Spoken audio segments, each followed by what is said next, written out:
In the Diary of a CEO, we have hundreds of questions that have been left by our guests, and we've put them on these cards. And on these cards, you have the question that's been left in the Diary of a CEO, the name of the person who wrote the question. And if you turn it over, there's a QR code. If you scan that code, you can see which guest answered the question and watch the video of them answering it. Every time I've done this podcast and every time we've asked the kind of questions we ask here, I feel a tremendous sense of affinity to the guest. And our aim with these cards is that you can create that sense of connection through vulnerability at home with the people you love the most. And I have some good news for you. As of today, you can add your name to the waiting list to be the first in line to get your own set of conversation cards at theconversationcards.com. That is theconversationcards.com. Most people, they're living unaware of the puppet master of trauma that is driving their life. That's a really good analogy. The trauma really is like a puppet master behind the scenes in the unconscious, pulling your strings, and you're not aware of it. You know, do you remember Pinocchio? Yeah. So you remember what Pinocchio says at the end when he finally becomes a real boy? Yeah. He says, how foolish I was when I was a puppet.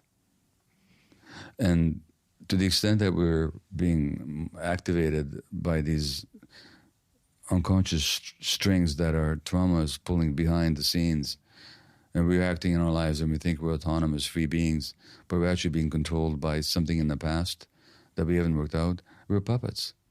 We're actually puppets. And there's not much freedom in that. There's no freedom in it at all. So, I mean, I suppose the opposite of trauma, if you want to revisit that question, is liberation. Interesting. Liberation and by reconnection. By reconnection, but liberation from the inexorable power of the unconscious. Which is like cutting the strings in a way. Kind of brings me to, there's kind of two ways I want to go with that. But the first question I have about trauma and the puppet master analogy is, do we ever really cut the strings?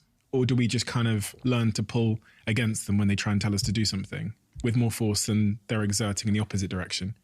That doesn't work very well, pushing against it, because that's still reactive. You're still not in charge. You're just in automatic resistance mode to something. There's no freedom in that either, you know? So still up. So, yeah. But awareness that you mentioned is huge, because once you're aware that there's this... See, the thing about these strings may not fray right away, but once you're aware that, this reaction of mine, it's not about what's going on right now. There's something old being activated here. That awareness alone it slackens the strings a bit. Now they're no longer as taut. They're no longer as automatically capable of pulling on you. So it does have to begin with awareness of them.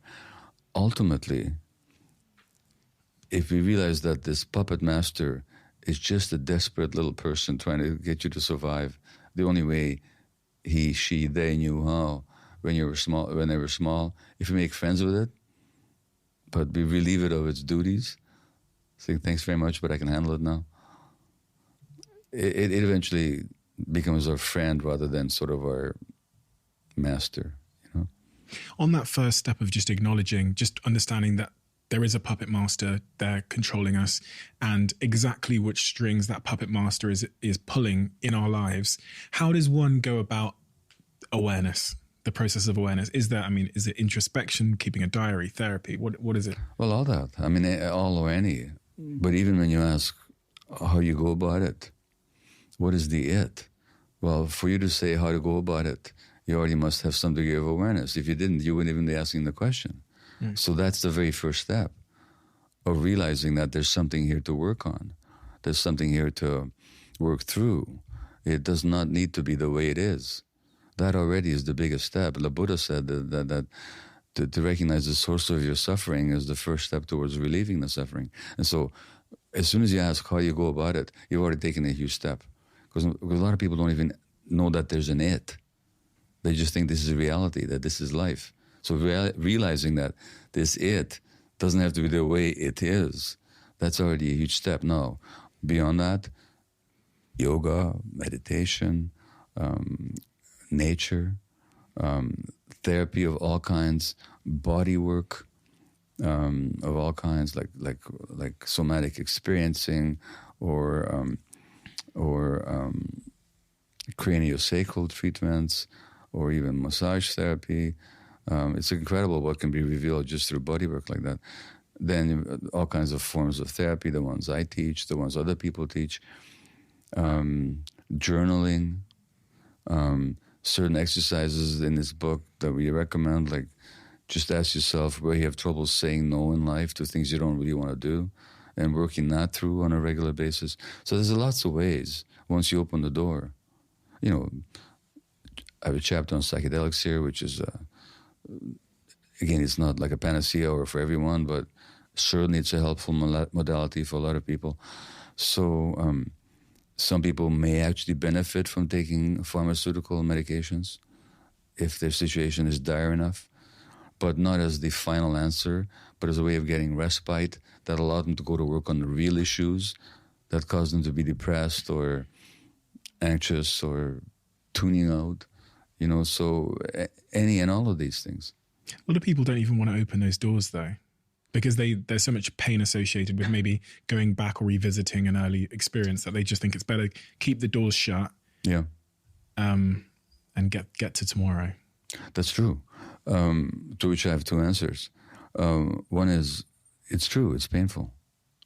Because all the pain you didn't want to feel and you've been running away from through your compensatory behaviors, like your addictions, are nothing but an attempt to escape from pain. That's all they are. That's all they, you know, they're not a disease. They're not a genetic, whatever it is. Addictions are very simply an attempt to escape pain, which create more pain.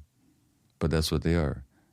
And so we get addicted to work, to sex, to pornography, to gambling, to the internet, to shopping, to eating, to power. On that point, I find it so fascinating. When you mentioned in your previous book that, you know, you classified things like food, social media, shopping, porn and work as types of addiction.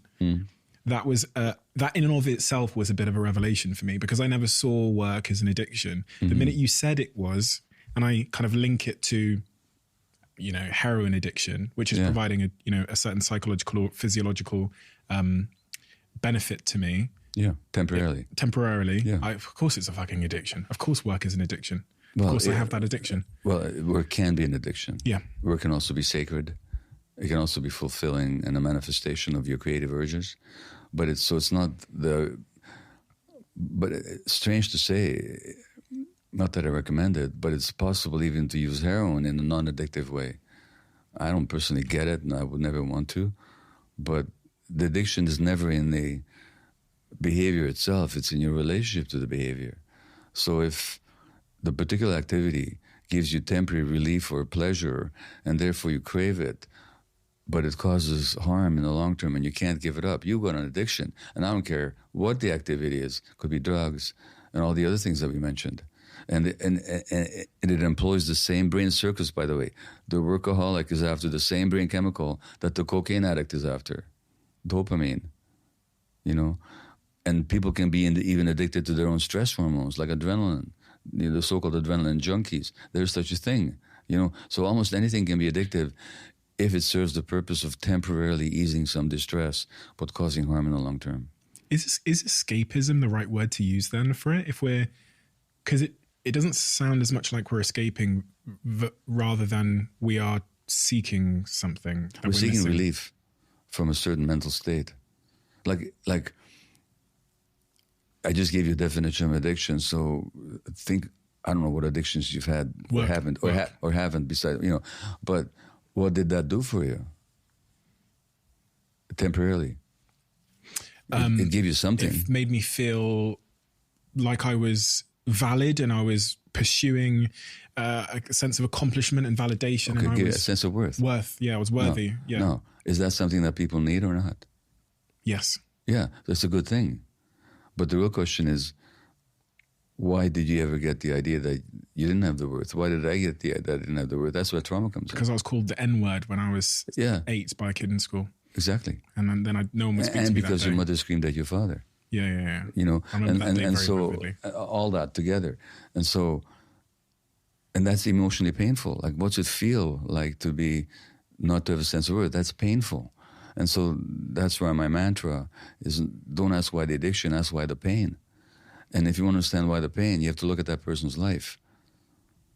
And what the benefit of the addiction is. That's something that you say in previous book that I found it's a flipping of narrative where you say we should be asking what the benefit of the addiction is. Well, and like in your case, it gives me a sense of worth. Well, okay, I'll say to you, if you come to me because you say, like, I'm workaholic, it's causing some harm in my life, it's keeping me from intimate relationships, it makes me stressed and tired, whatever it is, it's the first thing I would ask of you is, what is it doing for you? And you say a sense of worth. And I'd say, you know what?